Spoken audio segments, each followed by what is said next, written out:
Hare Krishna. Om Jnana Timirandasya Jnananjana Shalakaya Chakshurunmeditam Yena Tasmai Sri Gurave. Hare Krishna. So we continue our discussion on Vishnu prayers. So one of the main lessons which we discussed here, but that was that there are so many things that happen in our life, and so many things that we try to do. There is so many tricks and all. Like sometimes people say, no, you can escape from traffic police, or you can escape from ticket collectors, or you can escape from this. You chant Nasimarti, and that's all. They'll not catch you, they'll not see you, you can do mistake. So there are so many things that go on in our mind. But what Bhishma is telling is, uh, this we are actually planting the seed of failure in our life by doing these things. No, even if nothing happens, whatever happens, we should always have faith that it is actually arranged by Krishna and it is for my good. Therefore, the instructions of Vishnu Dev is we should accept everything from Krishna, accept with grateful heart. It's a sign of devotion, and a devotee is not offended by anyone. Is not trying to take revenge on anyone. This is what is a devotee. And we discussed 3 levels. Devotee means in all situations he is not going to, the center is Krishna for him. Why there is suffering? One of the reasons that is given is because we feel that we make ourselves center. Then that's the reason we suffer. If we make Krishna as the center, then we'll not have much suffering. Mind is very easy to handle. Of course, difficult, also not able to do it. But this is the formula. That is how it is. And that's what we can see from Bhishma Deva or Kunti Maharani. They always keep Krishna as center. They are never the center. You see, all the prayers is for him. Everything is for him. Their activity is for him. And they're very quite peaceful in all situations, even though it is some very extreme situations. And here, and what is the main reason for pure devotees they are kept in that situation is Krishna want to increase the exchange of rasa. That's the only solution we can understand. That's what Bhishma also gives the solution. Now here he starts offering prayers to Krishna. Very, very beautiful prayers of Bhishma Dev here. Some shlokas we have to by heart also. I'm not able to do our sloka sessions, we'll try to do it.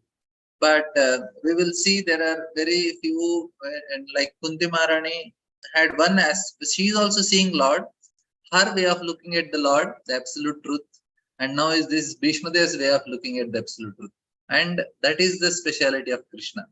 And whereas Kunti Maharani is in more of Vatsalaras, Bhishma Dev is in a Viryaras. So we can see a very, very contrast how they look at the Lord because of their way of their devotional part. So here Bhishma Dev is looking at Lord and he is offering prayers. And this is a very interesting thing how we have discussed also how Yudhishthira was so much in agony and distress and is thinking, for my sake, why so much should happen just to satisfy this body? And Vishnu says, no, it's not you, it's Krishna is doing. And now he is offering his prayers to the Lord. This was his wish. Of course, he has a big conversation with for many, many days with Yudhishthira. And now at the end, now he decided, no, I just focus my consciousness on Krishna. This is what he says in this shloka. Sri Bhishma Uvacha iti matiru pakalpita vitrishna Bhagavati Satvata Ungave Vibhumin Swasukham Upagate Kvachit Vihartum Prakritim Upeshi Yadhava Pravaha. He says, now this is his desire. Let me now invest my thinking, feeling, and willing. Iti Mati Upakalpita Krishna. Says, let my invest in my thinking, feeling, and willing, which were so long engaged in different subjects and occupational duties in the all-powerful Lord Sri Krishna. He is always self-satisfied, but sometimes being the leader of the devotee, he enjoys transcendental pleasure by descending to the material world, although from him only the material world is created. Material world is created, but he comes into this material world. Like a person is writing novel, he is writing his character also in the novel. He is entering into novel.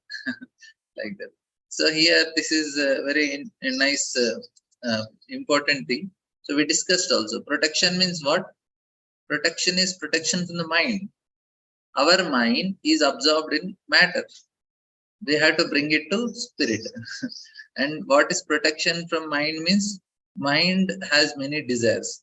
It has many impressions. So we have to make sure that our impressions are good, our desires are good, so that we don't get carried away by it and we don't go into next body because of fulfilling the desires. We have to be very careful in protecting our mind. And that's what Vishnu is. Let my mind don't get distracted with all these things. Just let me focus on Krishna. Of course, he has practiced it. That's why it is very easy for him. That's why Bhishma Dev's death is one of the most glorious of all the literature. How he was is a perfection. Anybody leaves the body says yes, it is like Bhishma Dev leaving the body. So one of the most glorious form of death compared to any other person. And this is why it is because this thinking, feeling, and willing. So here these are the three things. Change of heart we discussed, if you remember. Change of heart means change in thinking, feeling, and willing. That's all. If we can change these three things, our heart is changed. Thinking is the thought process, which is the most easiest one compared to remaining two. And why it is how it is. If you hear regularly now, just now we heard about astrology. Now what happened? Our thought about astrology changed. So the thinking changed. And then difficult part is very difficult part is feelings. It does not change so easily. And impossible part is willing, the desires. We don't want to give up so easily, no matter what. And feeling is what? I am right. What is the greatest feeling to give it up? We all know, right? We all know we are right. I especially know I am always right. So this is the feeling part. Unless we give it up, this is the stubbornness. We discussed how Duryodhana, when he justified, when he told how I am such a righteous person, I took care of my citizens like father, I was, my friends loved me, my enemies hated me, I never got defeated in the battle, only one time. Now, because of unrighteousness and this, I gave charity, I did sacrifice. And demigods were so moved, they started showering flowers. But Krishna cannot be cheated because Duryodhana is still in a mood that I am right. So this feeling justifying I am right is this is a pride. And then thinking is okay. Now at least we all have changed in this level to a greater extent. But regularly hearing will help us to change our thinking. But feelings about people, feelings about things, anger, and why this feeling is because I am right, no? That's why I can become angry and I can chastise somebody, I can do these things, I can judge others. And this is the greatest, all these internet, if we are hearing news, internet, Facebook, people try to write about others and they are reading. That is a very dangerous thing. This is all at this level only. They have a wrong feeling about people. It's like Ashwatthama Duryodhana mentality. This is, we should give it up. It's not good. We should not hear it. We should not write also not hear. Unless he is dependent on you, either he is your son, daughter, or he is your counselee. Otherwise, no, we should not correct also, we should not find faults. Let them, they are all struggling with their anarthas. They all want to go to Krishna. Why, who are we to judge somebody? We let us forgive whatever happened to us because we also need somebody to forgive. We want Krishna to forgive us. So just be peaceful, happy. And here, this is the place where we can become happy. If we change our feeling, the person is very happy. This is at the Madhyamika. This willing desires is the most difficult part. It is not going to change so easily. This is desires don't go. Even Dhruv Maharaj, when he saw the Lord says, "What do you want?" He says, "Oh, Swamin Katatosmi Varam na yachet." I know, Kachin Vichin Mamadivyaratna. I am just searching for some pieces of glass. I got diamond. I don't need anything. But Lord said, but don't worry, I'll still give you. Because Lord understood after going back, Dhruva may curse himself. Say, what a fool I am. Lord asked me, I didn't ask. Because it is not so easy to give up the desires. This is a very difficult part.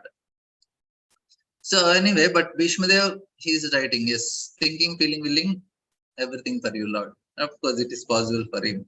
Because why that was his sadhana. is very righteous person. Now, Prabhupada is writing, Bhishmadev, because Bhishmadev was a, directly Prabhupada is starting with because only, because Bhishmadev was a statesman, the head of the Kuru dynasty, a great general and leader of Kshatriyas, his mind was drawn over so many subjects, and his thinking, feeling, and willing were engaged in different matters. Now, in order to achieve pure devotional service, he wanted to invest all powers of thinking, feeling, and willing entirely in the Supreme Being, Lord Krishna. He is described herein as the leader of the devotees and all powerful. Although Lord Krishna is the original personality of Godhead, he himself descends to earth to bestow upon his pure devotees the boon of devotional service. He descends sometimes as Lord Krishna, as he is, and sometimes as Lord Chaitanya. Both are leaders of the pure devotees. Pure devotees of the Lord have no desires other than service to the Lord, and therefore they are called Satvata. So this is the willing part. They don't have. Lord is the chief amongst such Sattvatas. Bhishmadev, therefore, had no other desires. Unless one is purified from all sorts of material desires, the Lord does not become one's leader. Desires cannot be wiped out, but they have only to be purified. It is confirmed in Bhagavad Gita by the Lord himself that he gives his instructions from within the heart of a pure devotee who is constantly engaged in service of the Lord. Such instructions is given not only for any material purpose, but only for going back to God. For the ordinary man who want to lord it over material nature, the Lord only sanctions and becomes a witness of activity. But he never gives the non-devotee instructions from going back to God. That is a difference in dealing by the Lord with the different living beings.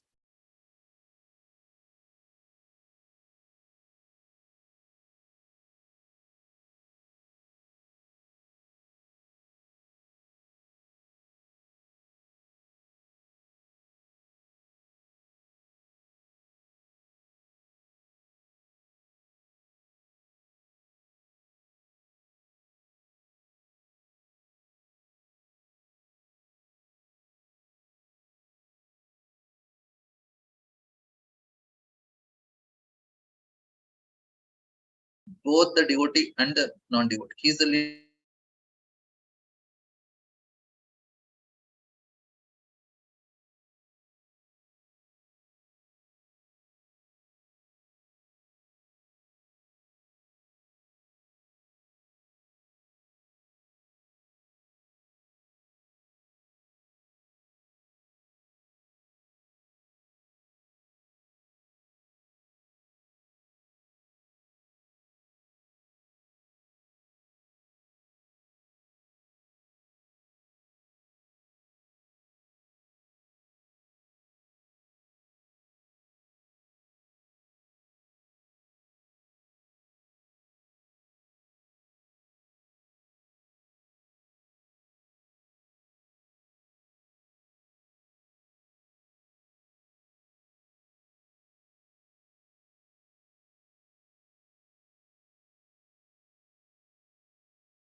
Hare Krishna. I'm sorry, internet issues. So, I will just complete this purport, then I will do discussion. The devotees are above this material goodness and badness. They are possessed of the path of transcendence. So this above material goodness and badness means what? Their this means their feelings are not actually affected by what is happening. They are not affected by what is happening around. Their feelings are very good. They are progressive on the path of transcendence, and therefore they have no desire for anything material. The devotees also know Sri Krishna as the original Narayana because Lord Sri Krishna, as plenary portions, appears as Kshirodaksha Vishnu, the original source of all material creation. The Lord also desires the association of his pure devotees, and for them only the Lord descends to the earth and enlivens them. The Lord appears out of his own will, is not forced by the conditions of material nature. Is therefore described here as the Vibhu, the Almighty, for he is never conditioned by the laws of material nature. So this is very. Now first he told, my thinking, feeling and willing should be on the Lord. That is his first desire. So this is what he is praying. Of course it is already there, but still, as out of humility, is saying on it. Now from here onwards, this is what he is desiring to see the Lord. Even though Krishna is there, but he's seeing some other form only because his absorption is somewhere else. And Kunti Maharani, she is directly praying to Lord. She is telling her understanding about Lord. Bhishma Devi is telling, this is what I always want. So both have a different mood and different way of understanding the absolute truth also, and their expressions are also quite different rasas. Very interesting. Tribhuvana Kamalam Tamala Varnam Ravikara Gaurav Varam Dadane Vapurala Kakula Varatma Abjam Vijaya Sakerati Astumena Vadya. So this Vijaya Sakena, many times Bhishmadev is going to, he is interested to see this form of the Lord. We can see that is repeated many times. Sri Krishna is the intimate friend of Arjuna. He has appeared on this earth in his transcendental body, which resembles the bluish color of the tamal tree. His body attracts everyone in the three planetary systems, upper, middle, and lower. May his glittering yellow dress and his lotus face covered the paintings of sandalwood bulb be the object of my attraction. May I not desire fruitive results. So now he is again expressing, but what type of form he want? He want Krishna, who is Arjuna's friend. That's why he's addressing him. Because he is attached to that form of Lord Krishna. That's what his meditation was. Whole 10 days of Kurukshetra battle, he was in great ecstasy because he is able to see Krishna as a chariot driver of Arjuna. Krishna being a devotee. The others, they are on the back. They could not see Krishna, but Vishnu was directly seeing Krishna, so he is in great ecstasy. And we'll see what Prabhupada is writing here. When Sri Krishna, by his own internal pleasure, appear on earth, he does so by the agency of his internal potency.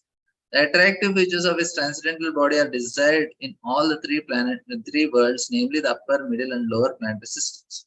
Nowhere in the universe are such beautiful bodily features as those of Lord Krishna. Therefore, his transcendental body has nothing to do with anything materially created. Arjuna is described herein as the conqueror, and Krishna is described as the intimate friend. Bhishmadev on his bed of arrows after the battle of Kurukshetra. This is also very important. Bhishmadev is in bed of arrows because it's actually a privilege of Kshatriya. I am dying on bed of he is remembering the particular dress of Lord Krishna which he puts on as the driver of Arjuna's charioteer. So this is what is meditation. While fighting was going on between Arjuna and Bhishma, Bhishma's attraction was drawn by the glittering dress of Krishna, and indirectly he admired his so-called enemy Arjuna for possessing the Lord as his friend.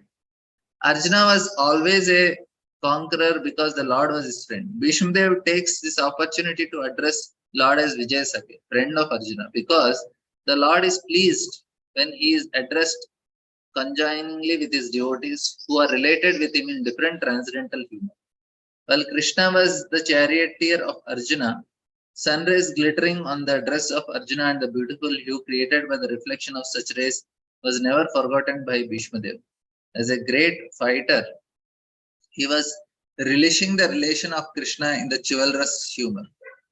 Transcendental relation with the Lord in any one of the different rasas, humor is relishable by the respective devotees in the highest ecstasy. Less intelligent mundaners who want to make a show of being transcendental related with the Lord artificially jump at once to the relation of conjugal love, imitating the dances of Vrajadam. Such a cheap relation with the Lord exhibits only the base mentality of the mundaner, because one who has relished conjugal humor with the Lord cannot be attracted to worldly conjugal rasas, which is condemned even by mundane ethics. The eternal relation of a particular soul with the Lord is evolved. A genuine relation of the living being with the Supreme Lord can take any form out of the five principal rasas and does not make any difference in transcendental degree to the genuine devotee. Bhishmadev is a concrete example of this, and it should be carefully observed how the great general is transcendentally related with the Lord. So now, Lord, when he comes with his devotees with different rasas so that he can enjoy all rasas. If he brings only gopis, he'll have only one rasa. He want to have friendship rasa, so he brings Arjuna also. He want to have somebody who can fight with him, chivalrous rasa. That's why he's bringing Bhishma Dev also.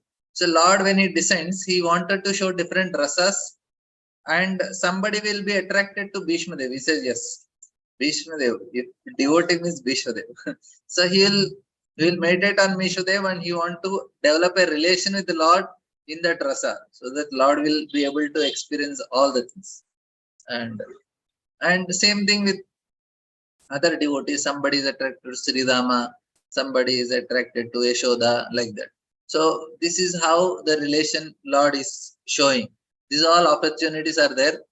You can try and how Lord is happy. And not only that, we can see how the devotees are relating. Now Bhishma Dev is offering such wonderful prayers. So many will be attracted. Some will be attracted to Kunti Maharani, like that. So these things are arranged so that we develop a relation with the Lord. Now I forgot in the previous paragraph, when it is told, when you go to Krishna, if you go to demigods, we discussed it yesterday also, but again I'll repeat. Demigods is a function. They are neutral people. As a person, they enjoy. But as a duty, they are neutral. They are a function only. If we give the sufficient things to the demigod, they have to give it only, because they are neutral party. What happens to you does not care. It's a neutral party. As a function, they do it. Hiranyakashipu go to Brahma. As a function, he will do it. They will not be relating to that person. There's a function only, very neutral. But when it comes to Krishna, it is not like that. He directly relates, because he is relating like a person. Person is unpredictable. What a person does, it is very uh, difficult to predict. Today I'll say I will do, and if you ask Roji, आज mood ठीक नहीं है, कल कर लेंगे. So if classes are not in the morning, it becomes difficult. If you keep in afternoon daytime, we say, oh, every day. So I say, okay, today break. Sometimes evening classes, once in 3 months, like that. Every day I have. So one day I take, okay, break today. Just perfect. So it depends on mood. And sometimes instead of the regular class, we'll take something else. So it is all unpredictable. But that's what happens with Krishna. People cannot predict him because he's a person. Person means anytime you can do anything, because you have thinking, feeling, willing. And Krishna also has. They are transcendental, but still they are there. So it's very difficult to predict what exactly Krishna is wanting from us, and is what Krishna exactly want to do. I cannot understand. So now again, we'll just read the next verse. Still have quite a good time today. On the battlefield, there Sri Krishna attended Arjuna as a friend. So this is another continuation. He's just meditating on that form only. Of course, he again goes to gopis also before last shloka, last but one shloka. He glorifies gopis, and then he says, okay. That means what? this is a very interesting thing. Bhishmadev is the person who spoke Vishnu Sahasranama. Just before this prayers only completed Vishnu Sahasranama. He explains to Yudhishthir Maharaj, all Vishnu Sahasranama. And Vishnu Sahasranama is a very important, what do you call, Pramana is a authority for any incarnations. Any incarnations they should be there. They should be mentioned in Vishnu Sahasranama, otherwise it's not bona fide. And that's why Chaitanya Mahaprabhu is also mentioned in Vishnu Sahasranama. Sannyasa Grichchamachanto Nishta Shanti Parayanam Hiranyavarno Hemango Varangaschandana. So now Bhishma Dev is talking about these incarnations. That means he must be knowing Chaitanya Mahaprabhu. Otherwise, how will he mention that name?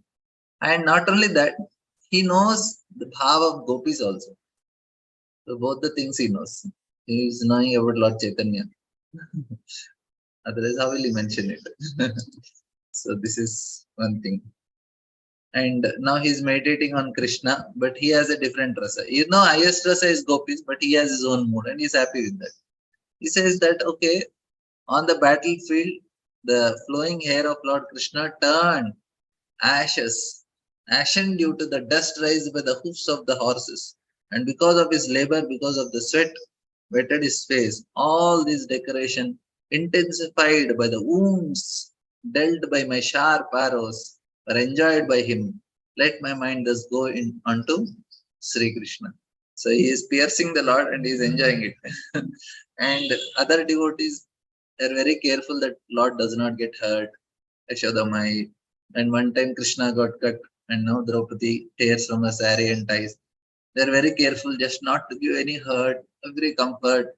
And here Bhishmadev is shooting arrows and he is relishing. Yes. Now wounds are there, Lord is getting bled and he's getting sweat and he's enjoying it. So it's quite difficult. So Prabhupada, Lord is absolute form of eternity, bliss and knowledge. As such, transcendental loving service to Lord is one of the 5 principal relations, namely Santa, Dasya, Sakya, Vatsal and Madhura. That is neutrality, servitorship, paternity, filial affection and conjugal love. Filial affection. He is graciously accepted by the Lord when offered to the Lord in genuine love and affection. Shri Bhishmadev is a great devotee of the Lord in relationship of servitorship. Thus, his throwing of sharp arrows at the transcendental body of the Lord is as good as worship of any devotee who throws soft roses on. So, gopis are throwing roses at Krishna and Bhishma is throwing arrows. Krishna is feeling same ecstasy. It appears that Bhishma is repeating the actions he committed against the person of the Lord, but factually the Lord's body was not at all pained due to his transcendental existence. His body is not matter, but he himself and his body are completely spiritual. Spirit is never pierced, burnt, dyed, moistened, etc. This is vividly explained in the Bhagavad Gita. So also it is stated in Skanda Puran. It is said that that spirit is always uncontaminated and indestructible. It cannot be distressed, nor can it be dried up. When the Lord in his incarnations appear before us, he seems to be like one of the conditioned souls, materially engaged just to bewilder the asuras or the non-believers, or always alert to kill the Lord. Even from the beginning of his appearance, Kamsa wanted to kill Krishna, and Ravana wanted to kill Ram, because foolishly they were unaware of the fact that the Lord is never killed from the spirit. The spirit is never annihilated. Therefore, Bhishmadev piercing of the body of Lord Krishna is a sort of bewildering problem for the non-devotee atheist. But those who are devotees are liberated, so are not bewildered. Bhishmadev appreciated all merciful attitude of the Lord because he did not leave Arjuna alone. Although he was disturbed by the sharpened arrows of Bhishmadev, nor was he reluctant to come before Bhishma's deathbed, even though he was ill-treated by him on the battlefield. Bhishma's repentance and the Lord's merciful attitude are both unique in this picture. Srila Vishwanath Chakra Thakur, a great acharya and a devotee in the humor of conjugal love with the Lord, remarks very sanely in this regard. He says that the wounds created by the body on the body of Lord by the sharpened arrows of Vishnudev were as pleasing to the Lord as the biting of a fiancé who bites the body of the Lord, directed by a strong sense of sex desire. Such biting by the opposite sex is never taken as a sign of enmity, even if there is a wound on the body. Therefore, the biting of an as an exchange of transcendental pleasure between the Lord and his pure devotee. Sri Vishnudev was not at all mundane. Besides that, since the Lord's body and the Lord are identical, there is no possibility of wounds in the absolute body. The apparent wounds caused by the showering arrows are misleading to the common man, but one who has a little absolute knowledge can understand the transcendental exchange in the chivalrous relation. The Lord is perfectly happy with the wounds caused by the sharpened arrows of Vishnudev. The word Vibidhyamana is significant because the Lord's skin is not different from the Lord. Because our skin is different from our soul, in our case, the word Vidyamana being brushed and cut would have been quite suitable. Transcendental bliss is of different varieties. The variety of activity in the mundane world is but a perverted reflection of transcendental bliss. Because everything in the mundane world is qualitatively mundane, it is full of impurities, whereas in the absolute realm, because everything is of the same absolute nature, there are varieties of enjoyment without impurity. The Lord enjoyed the wounds created by his great devotee, Vishnudev, and because Vishnudev is a devotee in the chivalrous relation, he fixes up his mind on Krishna in that wonderful condition. Yeah, purports are big, but we have to read what Prabhupada is telling us. We will just try to take this shloka also.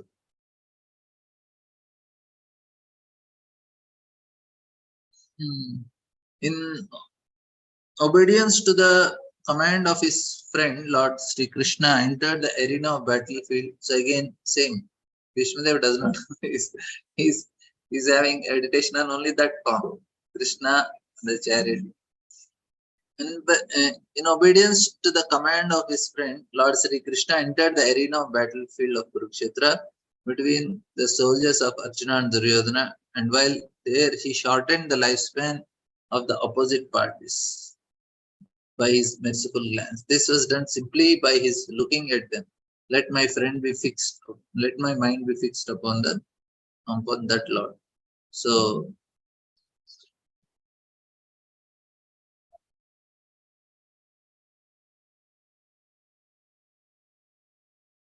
in the Bhagavad Gita 1:21-25, Arjuna ordered the infallible Lord Sri Krishna to place his chariot between the phalanxes of the soldiers.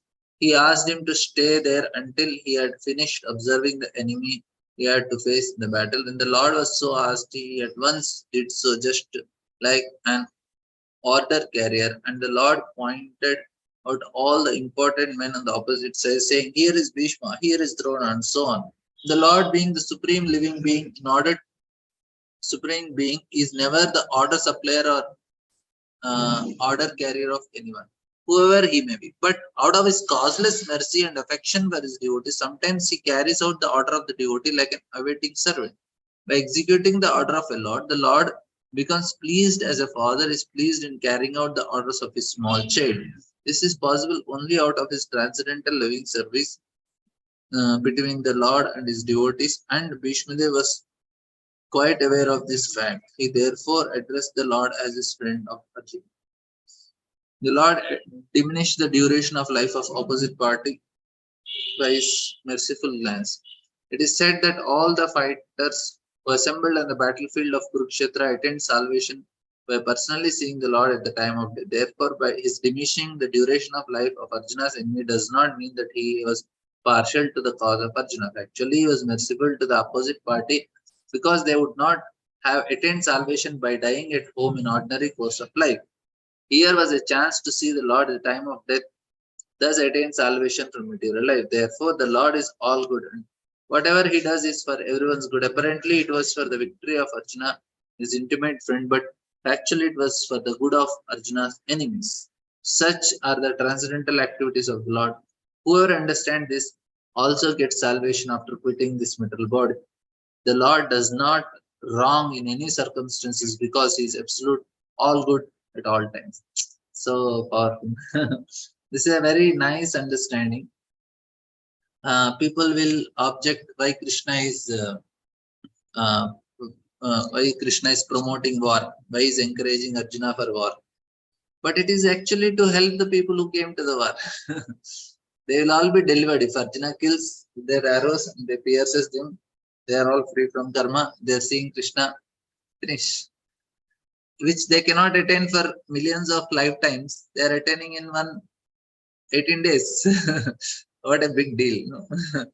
So now we may say, but what about their family members? Yeah, they will also be taken care by Yudhishthir Maharaj later on, because Yudhishthir Maharaj is a great devotee of the Lord. They also take a good example. Okay, king is the devotee and he is ruling nicely. All of them, they will take example of Yudhishthir Maharaj.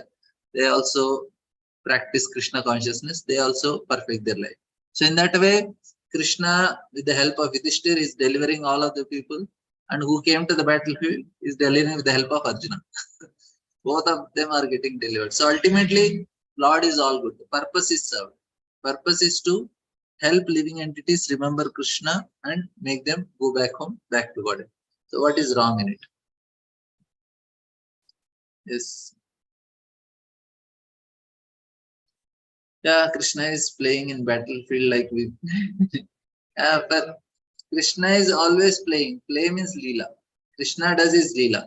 We have to do, but we have to cook, we have to offer to Lord, and then we have to take care of our. If we are at ashram, we have our washing clothes, and we have some services to do. If we are at house, Matajis are there; they have to take care of household things, cleaning, washing every day. And then somebody is working in office or business and all. It is not Leela for us. But in the spiritual world, everybody is Leela only, because there is nothing to do. Everybody plays. Playing is Leela. So for Krishna, any activity is Leela only. For him, it's fun only. Because Natasya Karyam Karananja Vidyate. Not that if he does not fight, he will not get remuneration, how he will take care of 18,108 wives. He needs something for maintenance. So many people are there. Each has 10 children. So he has so much, he needs so much money to maintain. Krishna don't have anything to do like it. It's all fun only. It's all play. Play means Leela. When Arjuna was seeing uh, seemingly polluted by ignorance, so this is also how Bhagavad Gita came. So Krishna is remembering that. When Arjuna was seemingly polluted by ignorance upon observing the soldiers and the commanders before him on the battlefield, the Lord eradicated ignorance by delivering transcendental laws. May his lotus feet always remain the object of my attraction. So everybody could hear Bhagavad Gita, but only few understood. The kings and commanders were to stand in front of fighting soldiers. That was the system of actual fighting. The kings and commanders were not so-called presidents or ministers of defense as they are today. They would not stay home while the poor soldiers or mercenaries were fighting face to face. This may be the regulation of modern democracy, but when actual monarchy was prevailing, the monarchs were not cowards elected without consideration of qualification. As it was evident from the battlefield of Kurukshetra, all the executive heads of both parties, like Drona, Bhishma, Arjuna, Duryodhana, were not sleeping. All of them were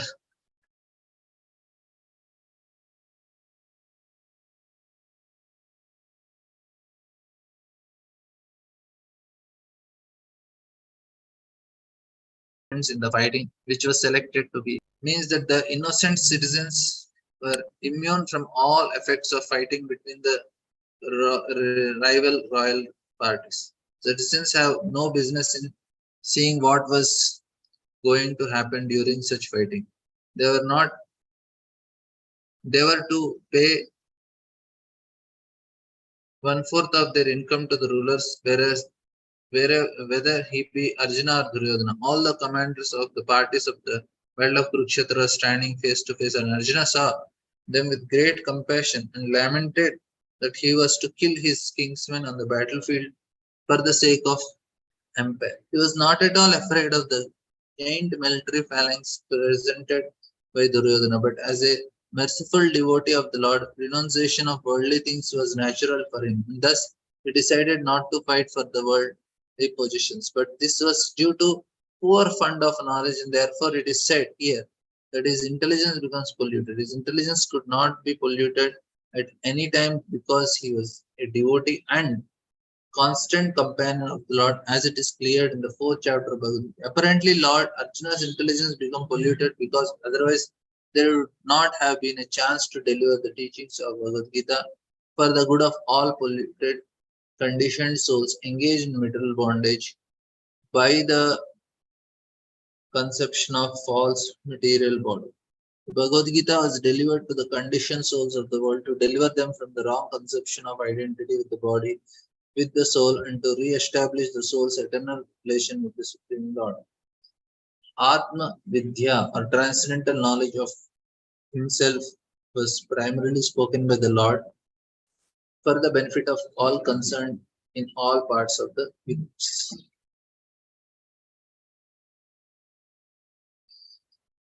So we have, I think,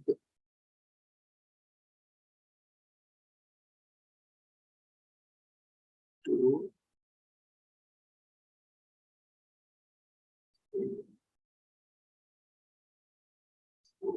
yeah, five. We'll see. We'll try to.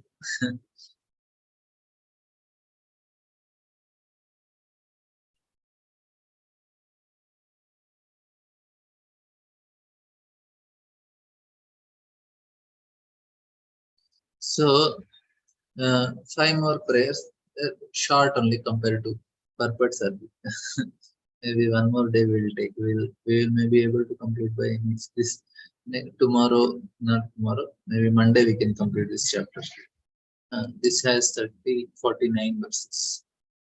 We are in 37. Fulfilling my vow and sacrificing his own promise, he got down from the chariot, took up his wheel, and ran towards me hurriedly, just as a lion goes to kill an elephant. He even dropped his outer garments on the way. What we will do tomorrow on Monday, we'll see what all glorifications Bhishmadev is doing, what all the points. So, previous shloka was about giving Bhagavad Gita to Arjuna, and this shloka is about when Krishna is jumping from the chariot to kill Arjuna. And before this chariot is, he entered into battlefield. Just by his glance, he is actually reducing the uh, uh, lifespan of his opposite party. And before that, it is how I am shooting arrows and it is piercing Lord's body, and Lord is enjoying that. And before that shloka, he says, "Oh, how Lord came as a chariot driver, as a friend of Arjuna. He is coming as a chariot driver. This is the entry." And before that, he prayed that, "Let my thinking, feeling, and willing be with the Lord." And then he says, "Oh, you entered as chariot driver of Arjuna." And then he's meditating, "Oh, I pierce your arrows, and how it is so sweet. You relished, and I also relished." This simply by your glance, you have shortened the lifespan. And in this shloka we read previously, is you helped Arjuna to deliver him seemingly, who is eradicated, seemingly it was polluted by ignorance. And in this shloka is telling, to fulfill my vow, you broke your vow. So we'll read this. The battle of Kurukshetra was fought on military principles, but at the same time in a sporting spirit, like a friend's fight with another friend. Duryodhana criticized Bhishma, alleging that he was reluctant to kill Arjuna because of parental affection. Kshatriya cannot tolerate instances on the principles of fighting. Bhishma therefore promises the next day would kill all five Pandavas with special weapons made for the purpose. Duryodhana was satisfied and he kept the arrows with him to be delivered the next day during the battle, during the fight. By trick, Arjuna took the arrows from Duryodhana and Vishnudev could understand that it was trick of Lord Krishna. So he took a vow that the next day Krishna would have to take up a weapon himself, otherwise his friend Arjuna would die. In the next day fighting, Vishnudev fought so violently that both Arjuna and Krishna went trouble. Arjuna was almost defeated. The situation so tense that he was kill about to be killed by Vishnudev the very next moment. At that time, Lord Krishna wanted to please his devotee Bhishmadev by keeping Bhishmadev's promise, which was more important than his own. Seemingly, he broke his own promise. He promised before the beginning of battlefield of Kurukshetra that he would remain without weapons and would not use his strength for either of the parties. But to protect Arjuna, he got down from the chariot, took up a wheel of a chariot and hurriedly rushed at Vishnudev in an angry mood, as a lion goes to kill an elephant. He dropped his outer cloth on the way, and out of great anger, he did not know that he had dropped it. Vishnudev at once gave up his weapons and stood to be killed by Krishna, his beloved Lord. The fighting of the day was thus ended at the very moment, and Arjuna was saved. Of course, there is no possibility of Arjuna's death because of the Lord himself was in chariot, but because Bhishmadev wanted to see Lord Krishna take up some weapon to save his friend, the Lord created this situation, making Arjuna's death appear imminent. He stood before Bhishmadev to show him that his promise was fulfilled and thus he has taken up the deed. So there are so many weapons there lying there. There is sword, club, there are arrows, so many things are on the ground also. Krishna could have taken any weapon, but he just took chariot wheel of all the things there. He could have invoked his own Sudarshan Chakra, but it is like weapon also, not weapon also. If you are taking a chariot, what type of weapon it is? But because you are using like a weapon, it can be weapon. So he, in that sort, he is trying to fulfill Bhishma's vow. We'll just do one more shloka. This one we'll do and we'll end for today. But this is very interesting how Bhishma's meditation is on the battle of Kurukshetra. So in this shloka, what is saying? May he, Lord Sri Krishna, the personality of God, whoever salvation, be my ultimate destination. On the battlefield, he charged me uh, as if angry because of the wounds dealt by my sharp arrows. His shield was scattered and his body was smeared with blood due to wounds. So first, in the previous shloka is telling he just got up and took it, and in this shloka is telling he is trying to attack him. The dealing of Lord Krishna and Vishnudev in the battle of Kurukshetra are interesting because the activities of Lord Sri Krishna appear to be partial to Arjuna and enmity with Bhishmadev. But actually, all this was especially meant to show special favor to Bhishmadev, a great devotee of the Lord. The astonishing feature of such dealing is that the devotee can please the Lord by playing the part of an enemy. The Lord, being absolute, can accept service from his pure devotees even in the grab of enemies. The Supreme Lord cannot have any enemies, nor can a so-called enemy harm him because he is aja or unconquerable. But still, he takes pleasure when his pure devotee beats him like an enemy or rebuke him from a superior position. Although no one can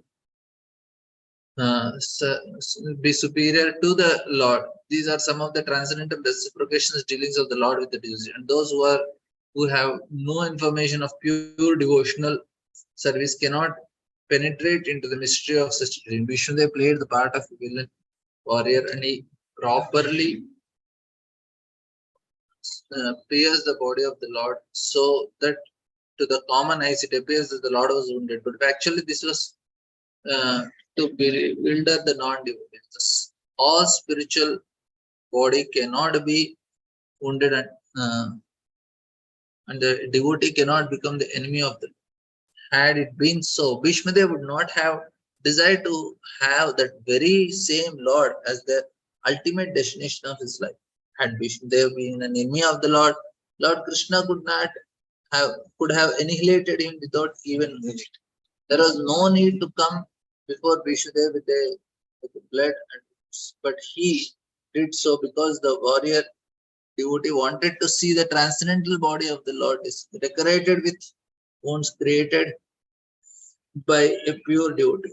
This is the way of exchanging transcendental rasas or relations between the Lord and the servant. By such dealings, both the Lord and the devotee become glorified in their respective positions. The Lord was so angry that Arjuna checked him when he was moving towards Vishnudev.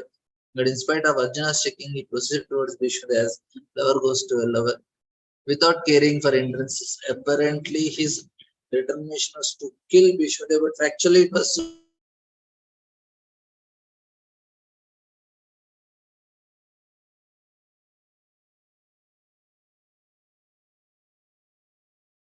so pleased as according to their aspiration. But here Vishnu aspires to see the Lord in his personal feature. All pure devotees aspire. Hare Krishna. I know it is quite tough. It was, but anybody, any comments, questions? We'll end here. Thank you all very much. Hare